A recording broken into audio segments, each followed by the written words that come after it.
नमस्कार दोस्तों। इस वीडियो में आज हम बात करेंगे अब्दुल कलाम साहब की। तो उनका एक महत्वपूर्ण कोटेशन, शिक्षण एक बहुत ही महान पेशा है जो किसी व्यक्ति के चरित्र, क्षमता और भविष्य को आकार देता है। ये इनका महत्वपूर्ण कोटेशन था।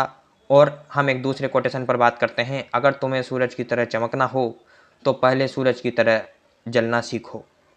कलाम साहब की जीवनी जानने से पहले अगर आप मेरे चैनल पर नए हैं तो मेरे चैनल को सब्सक्राइब करें, बेल आइकन दबाना ना भूलें ताकि हर वीडियो की नोटिफिकेशन आपको मिलती रहे। तो चलिए बात करते हैं अब्दुल कलाम की। डॉक्टर अबूर पकील जैनुलाब्दीन अब्दुल कलाम, बच्चों के लिए अंकल कलाम तो बड़ों के लिए कलाम साहब। तो अबूर इनके परदादा का नाम, पाकिर इनके दादा का नाम और जैनुलाब्दीन इनके पिता का नाम और अब्दुल कलाम खुद इनका नाम था। कलाम साहब को साइंस की दुनिया में मिसाइल मैन के नाम से का नाम मिला तो राजनीतिक गलियारों में उनकी पहचान पीपल प्रेसिडेंट के तौर पर बनी।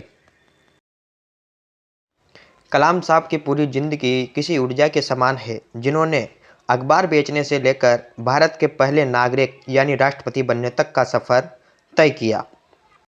अब हम इस वीडियो के माध्यम से ये जानेंगे कि कौन थे एपीजे अब्दुल कलाम। तो इनके जन्म के बारे में जानते हैं। एपीजे अब्दुल कलाम का जन्म तमिलनाडु के रामेश्वरम के धनुषकोडी गांव में 15 अक्टूबर 1931 को हुआ था। उनका बचपन संघर्षों से भरा रहा। कलाम साहब हमेशा सीखने की कला को महत्व देते थे। वह बचपन में अखबार बेचते थे क्योंकि उनके परिवार के पास ज़्यादा पैसे नहीं थे और उनके पिता जैनुलाब्दीन ज़्यादा पढ़े लिखे नहीं थे। कलाम साहब 5 भाई बहन थे। एपीजे अब्दुल कलाम की प्रारंभिक जीवन को जानते हैं। कलाम साहब ने 5 साल की उम्र में पढ़ना शुरू किया और उन्होंने रामेश्वरम से अपनी शुरुआती शिक्षा प्राप्त की। कलाम साहब को उड़ना पसंद था, जैसे खुले आसमान में चिड़िया उड़ती है, और उड़ते हुए चिड़िया को देखकर ही कलाम साहब ने तय किया कि उन्हें विमान विज्ञान के क्षेत्र में जाना है। उनकी चाहत पायलट बनने की थी, लेकिन ईश्वर ने उनके लिए कुछ और ही रच रखा था। कलाम साहब की इसरो में एंट्री देखिएगा। एपीजे अब्दुल कलाम ने 1950 में मद्रास इंस्टीट्यूट ऑफ टेक्नोलॉजी से अंतरिक्ष विज्ञान में स्नातक की पढ़ाई पूरी की। स्नातक की पढ़ाई के बाद उन्होंने भारतीय रक्षा अनुसंधान एवं विकास संस्थान डीआरडीओ में प्रवेश लिया, जहां उन्होंने हावरक्राफ्ट परियोजना पर कार्य किया।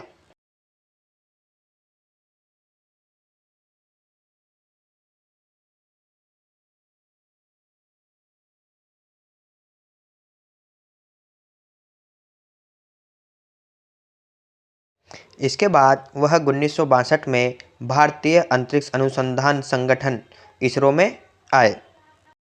इसरो में कलाम साहब ने सफलतापूर्वक कई उपग्रह प्रक्षेपण परियोजनाओं में अपनी भूमिका निभाई।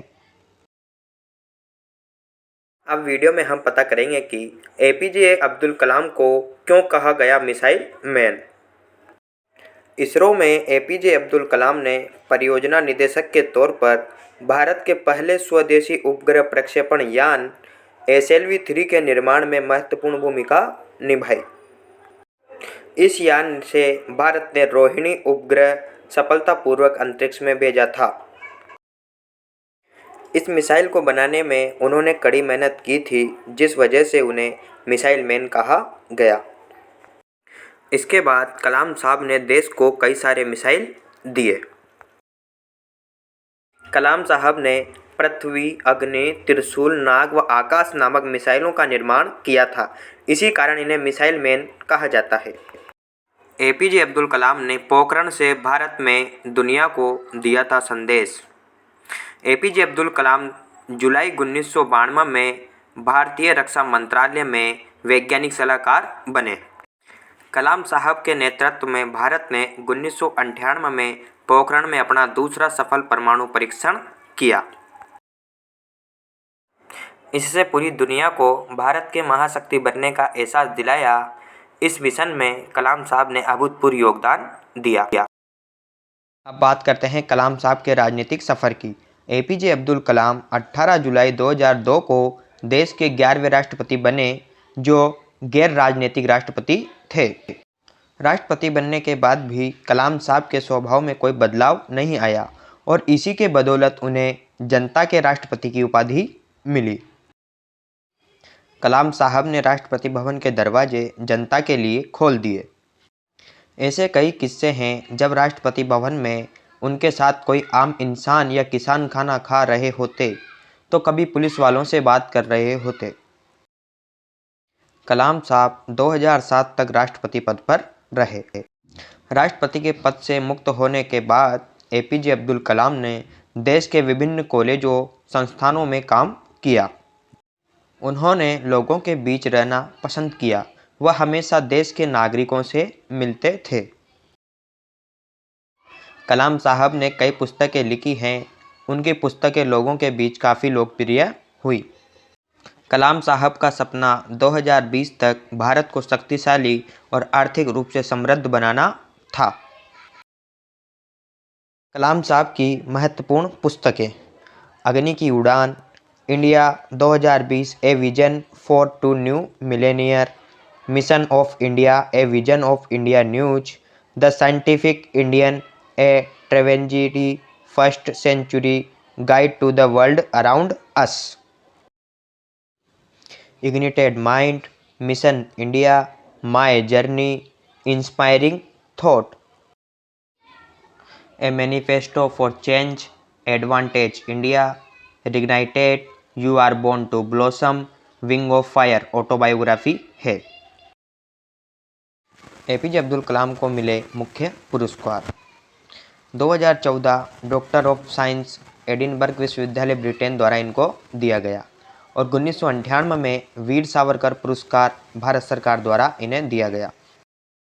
वर्ष 1997 में भारत रत्न पुरस्कार भारत सरकार द्वारा, 1990 में पद्म विभूषण भारत सरकार द्वारा और 1981 में पद्म भूषण भारत सरकार द्वारा पुरस्कार दिए गए। एपीजे अब्दुल कलाम साहब का निधन: एपीजे अब्दुल कलाम का 27 जुलाई 2015 की शाम को निधन हुआ था। वह भारतीय प्रबंधन संस्थान शिलोंग में रहने योग्य ग्रह पर कार्यक्रम में लेक्चर दे रहे थे, तभी उन्हें दिल का दौरा पड़ा और वह बेहोश होकर गिर पड़े। उन्हें अस्पताल ले जाया गया था, लेकिन 2 घंटे बाद ही उनका निधन हो गया और इस तरह 27 जुलाई के दिन कलाम साहब ने 84 वर्ष की उम्र में दुनिया को अलविदा कहा था। अब्दुल कलाम साहब सच्चे देशभक्त थे और वे महान व्यक्ति थे, इसलिए आज भी हम सब उन्हें याद करते हैं। जय हिंद, जय भारत। वीडियो अच्छी लगी हो तो लाइक कर दें, वीडियो को ज़्यादा से ज़्यादा शेयर करें।